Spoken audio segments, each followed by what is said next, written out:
Hello అండి, అందరికీ నమస్కారం. Welcome back to our channel. ఈరోజు వీడియోని స్కిప్ చేయకుండా చివరి దాకా చూడండి. ఈ వీడియోలో నేను 3 క్వశ్చన్స్ అడుగుతాను. ఆ 3 క్వశ్చన్స్ మిమ్మల్ని మీరు విశ్లేషించుకోండి. ఫస్ట్ వీడియో మీకు కొంచెమైనా ఇన్ఫర్మేటివ్గా అనిపిస్తే వీడియోని మాత్రం లైక్ చేయడం మర్చిపోకండి. మీ వాళ్ళందరితో షేర్ చేసుకోండి. ఈరోజు మనం కొన్ని కఠిన నిజాలు మాట్లాడుకుందాము. మనలాంటి మిడిల్ క్లాస్ వాళ్ళకి ఒక నోటిఫికేషన్ అంటే కేవలం ఒక ఉద్యోగ అవకాశం కాదు, అది మన తలరాతను మార్చే ఒక యుద్ధం లాంటిది. ఇంట్లో అమ్మ పాత చీర కట్టుకున్నా, నాన్న అరిగిపోయిన చెప్పులతో తిరుగుతున్నా సరే, వచ్చే నెల జాబ్ వస్తుంది కదా అని వాళ్ళు మనకి మద్దతుగా నిలుస్తుంటారు. మనం ఆ గదిలో బందీ అయి పుస్తకాలతో కుస్తీ పడుతుంటే బయట వాళ్ళు మన గురించి వచ్చే నిందల్ని భరిస్తుంటారు. ఏంట్రా మీ వాడు ఇంకా చదువుతున్నాడా అని ఎవరైనా అడుగుతుంటే వాళ్ళు పడే ఆవేదన మనకి ఆక్సిజన్ అవ్వాలి. మనం ఓడిపోతే అది కేవలం మన ఓటమి కాదు, మనల్ని నమ్ముకున్న మన కుటుంబం ఓటమి. గుర్తుపెట్టుకోండి, అడిగిన ప్రతి ఒక్కళ్ళకు వాళ్ళు సమాధానం ఎందుకు చెప్తున్నారు? మీ మీద నమ్మకం. ఏ రోజుకైనా నా కొడుకో లేదా కూతురో ఒక పెద్ద గవర్నమెంట్ జాబ్ కొట్టి వస్తారు అన్న వాళ్ళ నమ్మకం. ఆ నమ్మకాన్ని మీరు ఒమ్ము చేయకండి. చాలామంది నేను వింటుంటాను, రోజుకు 12 గంటలు చదువుతున్నా, 14 గంటలు చదువుతున్నా అని చెప్పుకుంటారు. సో చదువు ఉండొచ్చు, మనకు తెలియదు. కానీ రియాలిటీ ఏంటంటే, ఒక్కసారి నువ్వు ప్రశ్నించుకో. ఈరోజు నేను ఛాలెంజ్ ఇస్తున్నాను. రేపు మీరు చదువుతున్నప్పుడు మీ పక్కన ఒక టైమర్ పెట్టుకోండి. పుస్తకం తీసినప్పుడు ఆన్ చేయండి. మంచినీళ్ళకి వెళ్ళినా, ఫోన్ పక్కకు తీసినా, ఒక నిమిషం మైండ్లోకి వేరే ఏదైనా ఆలోచన వచ్చినా, బయటికి వెళ్ళినా ఆ టైమర్ ఆపేయండి. రాత్రి పడుకునే ముందు చూడండి మళ్ళీ ఆ టైమర్ని. మీరు 12 గంటల్లో కనీసం 6 గంటలైనా క్వాలిటీగా చదివావా అన్నది నువ్వు ఒక్కరోజు నువ్వు టెస్ట్ చేసుకో. నీకే తెలిసిపోతుంది నువ్వు ఎన్ని గంటలు నువ్వు కరెక్ట్గా చదువుతున్నావన్నది. ఇక్కడ మిమ్మల్ని మీరు మోసం చేసుకోవడమే కాదండి, మీ కన్న వాళ్ళని కూడా మోసం చేస్తున్నారు. ఒక్క నిమిషం కూడా వేస్ట్ చేయకుండా నువ్వు ఎంతసేపు క్వాలిటీగా చదువుతున్నావో నువ్వు చెక్ చేసుకో ఫస్ట్. సపోజ్ ఎగ్జాంపుల్ తీసుకుందాం. మనం ఇప్పుడు రోజుకు ఒక 12 గంటలు చదువుతున్నాం. 10 గంటలు దాంట్లో క్వాలిటీగా చదువుతున్నాం, మస్తు సీరియస్గా చదివినాం. ఆ సబ్జెక్ట్ అంతా మన కాన్సెప్ట్ మొత్తం మైండ్లోకి ఎక్కింది. 11వ గంటకి బోర్ కొట్టింది. ఇంకా అయినా కానీ సరే మన బుక్ మన ముందే ఉంది. పాలిటీ సబ్జెక్ట్లో షెడ్యూల్స్ తీసినాం, షెడ్యూల్స్ చదువుతున్నామని మనం అనుకుంటున్నాం. మన బుక్ ఉంది, మన కళ్ళు మన బుక్కునే చూస్తున్నాయి. కానీ మన మైండ్ ఎక్కడుంది? మొత్తం ప్రపంచాన్ని మొత్తం తిరిగేసి వస్తుంది. ఇక రేపు ఏం చేస్తాం? మనం టైంలో 12 గంటలు అయిపోతుంది, బుక్ బంద్ చేస్తాం, పడుకుంటాం. రేపు పొద్దున్నే లేచి ఏం చేస్తాం? నెక్స్ట్ టాపిక్ తీసి చదువుతాం. ఎందుకంటే మన మైండ్ ఏమైంది? షెడ్యూల్స్ చదివినామనే అనుకున్నాం, కానీ మనం అక్కడ చదవలేదు. ఆ షెడ్యూల్స్ మన మైండ్లోకి ఏమీ ఎక్కలేదు, ఎంటీ, మన బుర్రలో ఏమీ లేదు దాని గురించి. ఈ రియాలిటీ ఎప్పుడు అర్థమవుతుంది తెలుసా? రేపు నువ్వు ఎగ్జామ్కి పోయినప్పుడు ఎగ్జామ్ హాల్లో ఎగ్జామినర్ నీకు షెడ్యూల్ గురించి తిప్పి తిప్పి తిప్పి క్వశ్చన్ ఇస్తాడు, చూసిండ్రా? ఆ క్వశ్చన్లో నీకు తెలిసిపోతుంది, అరే నేను ఆ రోజు చదివినా కదా అని చెప్పేసి నువ్వు అనుకుంటావు. కానీ నువ్వు అక్కడ పెద్ద తప్పు ఏంటంటే 12 గంటలు చదువుకున్నాను నువ్వు గొప్పలు చెప్పుకున్నావు. 10 గంటలు నువ్వు చదివిన సబ్జెక్టులన్నీ క్వాలిటీ, అవన్నీ ఆన్సర్లు చేసినావు. కానీ ఈ 2 గంటల్లో చదివిన షెడ్యూల్ టాపిక్ నీకు అక్కడ దెబ్బ కొట్టింది. ఎందుకంటే నువ్వు చదవలేదు, చదివినా అని మాత్రమే నువ్వు అనుకున్నావు. కాబట్టి మిమ్మల్ని మీరు మోసం చేసుకోకండి.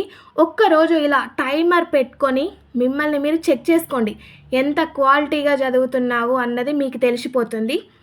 చాలామంది చేసే మరో తప్పు ఏంటంటే చదువుకుంటూ వెళ్ళిపోవడం, వెనకై మర్చిపోతారు.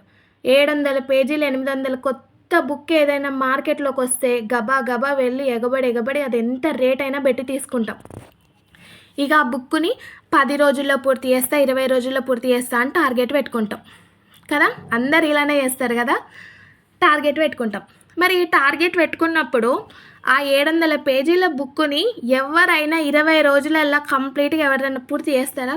అది ఇంపాసిబుల్. 700 పేజీల బుక్ చదవడం అంటే మామూలు మాట కాదు, చదువుకుంటూ వెళ్ళిపోవడం కాదు.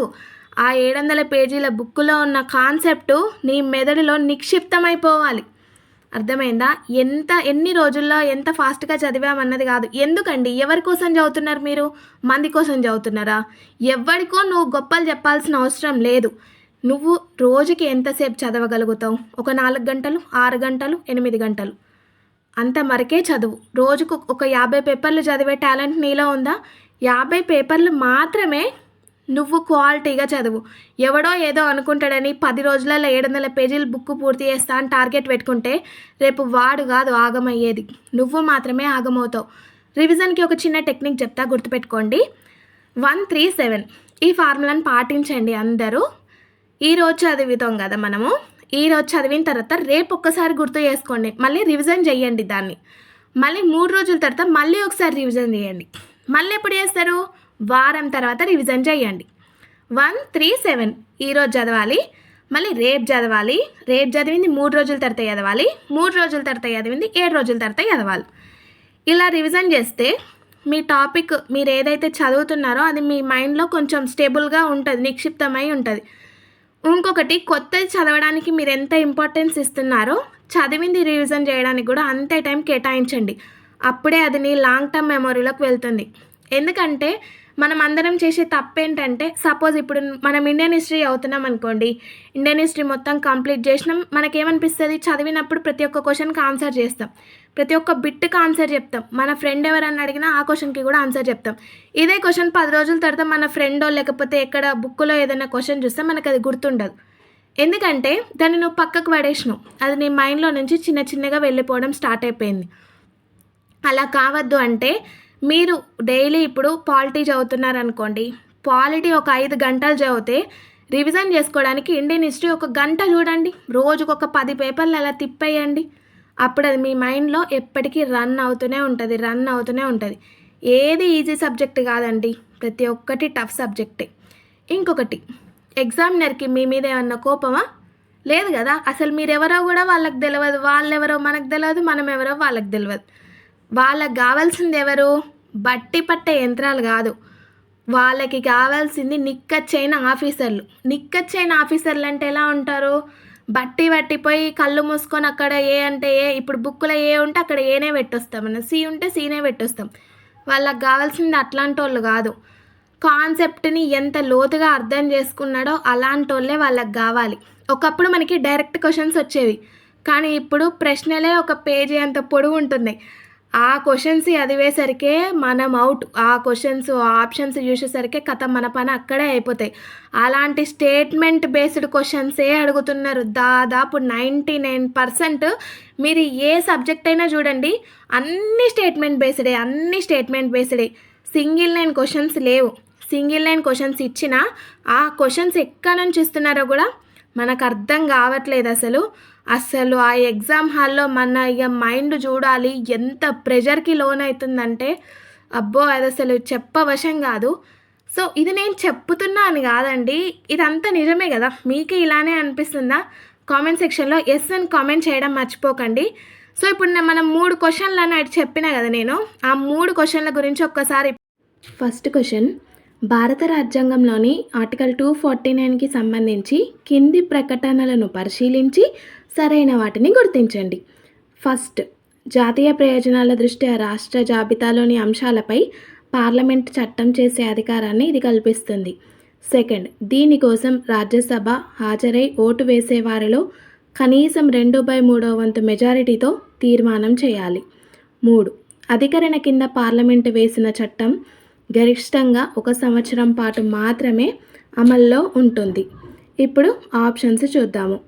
ఆప్షన్ ఫస్ట్, ఏ 1 మరియు 2 మాత్రమే, బి 2 మరియు 3 మాత్రమే, సి 1 మరియు 3 మాత్రమే, డి 1, 2, 3 అంటే అన్నీ సరైనవే. ఇప్పుడు ఈ క్వశ్చన్కి నేను ఆన్సర్ చెప్తాను, మీరైతే మీ మనసులో మీరు ఒకసారి విశ్లేషించుకోండి రైట్ ఆన్సర్ ఏంటో. మనకి ఆన్సర్ వచ్చేసి ఆప్షన్ డి, అంటే పై ఆప్షన్లు మొత్తం అన్నీ కరెక్టే. 1, 2, 3 అన్నీ సరైనవే. ఎందుకు సరైనవో మనం ఇప్పుడు వివరణాత్మకంగా చూద్దాము. ఆర్టికల్ 249 అంటే సాధారణంగా రాష్ట్ర జాబితాలోని అంశాలపై రాష్ట్ర ప్రభుత్వాలే చట్టాలు చేస్తాయి. కానీ ఏదైనా అంశం జాతీయ ప్రాధాన్యత కలిగి ఉందని భావిస్తే కేంద్రం చట్టం చేసేలా అధికారం ఇస్తుంది. మరి రాజ్యసభ పాత్ర ఏంటి? ఈ అధికారం పార్లమెంటుకి ఊరికే రాదు. రాజ్యసభ తప్పనిసరిగా 2/3 వంతుతో ఒక తీర్మానాన్ని ఆమోదించాలి. ఎందుకంటే రాజ్యసభ రాష్ట్రాలకు ప్రాతినిధ్యం వహిస్తుంది కాబట్టి. ఇక్కడే ఆస్పిరెంట్స్ కన్ఫ్యూజ్ అవుతారు. ఈ పద్ధతిలో చేసిన చట్టం కేవలం 1 సంవత్సరం మాత్రమే చెల్లుతుంది. ఒకవేళ చట్టాన్ని కొనసాగించాలంటే రాజ్యసభ మళ్ళీ కొత్తగా తీర్మానం చేయాలి. ఎన్నిసార్లైనా పొడిగించవచ్చు, కానీ ఒక్కోసారి ఒక్కో ఏడాది మాత్రమే చేయాలి. మరి ఒకసారి ఆ తీర్మానం గడువు ముగిశాక ఆ చట్టం మరో 6 నెలల తర్వాత ఆటోమేటిక్గా రద్దయిపోతుంది. సో చూసిండ్రా ఫ్రెండ్స్, ఆర్టికల్ 249 అంటే కేవలం రాజ్యసభ అధికారం అని గుర్తుపెట్టుకుంటే సరిపోదు. ఎన్ని రోజులు అమల్లో ఉంటుంది, ఆ మెజారిటీ ఎంత ఉండాలి, సో ఇవన్నీ మనకి ఖచ్చితంగా గుర్తుండాలి.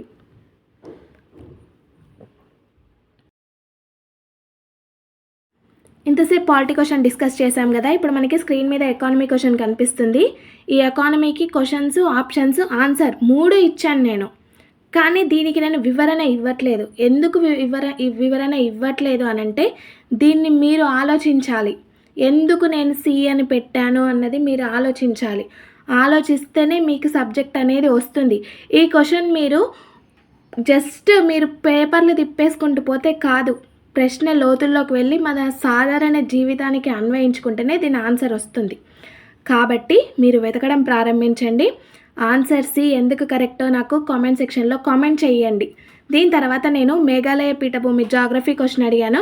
ఆ జాగ్రఫీ క్వశ్చన్ కూడా నేను ఆన్సర్ చెప్పాను కానీ మీరు అది ఎందుకు ఏంది అని కనీసం మీరు అనుకుంటే మీకు ఎంతవరకు వచ్చు, మీరు ఇంకెంత నేర్చుకోవాలి అన్న కనీసం మీకు అనేది వస్తుంది. కాబట్టి నాకు ప్రతి ఈ 2 క్వశ్చన్స్కి నాకు కామెంట్ సెక్షన్లో ఎందుకు ఈ సి కరెక్ట్ అన్నది మీరు ఆన్సర్ చెప్తారని అనుకుంటున్నాను. లేదు అంటే నెక్స్ట్ డే, ఈ వీడియో పెట్టిన నెక్స్ట్ డే నేను కమ్యూనిటీ ట్యాబ్లో ఇవి ఎందుకు కరెక్ట్ అన్నది నేను కామెంట్ టైప్ చేసి పెడతాను. ఒకసారి మీరు అక్కడికి వెళ్ళైనా చూసుకోవచ్చు. ఫైనల్గా నేను ఒకటే చెప్తాను, మిమ్మల్ని మీరు మోసం చేయకండి, మీ కన్న తల్లిదండ్రుల్ని మోసం చేయకండి, మీరు నిజాయితీగా ఉండండి. అప్పుడు మీకు 100% విజయం అనేది వస్తుంది. గుర్తుపెట్టుకోండి, రేపు ఒక్క రోజైనా సరే మీరు టైమర్ని ఎంత క్వాలిటీగా చదువుతున్నారో, అంత నిజాయితీగా ఉంటున్నారో ఒక్కసారి టైమర్ని సెట్ చేసి చూడండి. మీకు తెలిసిపోతుంది మీరేంటో అన్నది. మీకోసం మాత్రమే చదవండి, ఎవరి కోసం చదవకండి. ఈ వీడియో మీకు నచ్చింది అని అనుకుంటున్నాను. నచ్చితే ఒక చిన్న లైక్ అండ్ అందరితో షేర్ చేసుకోండి. Thank you for watching this video.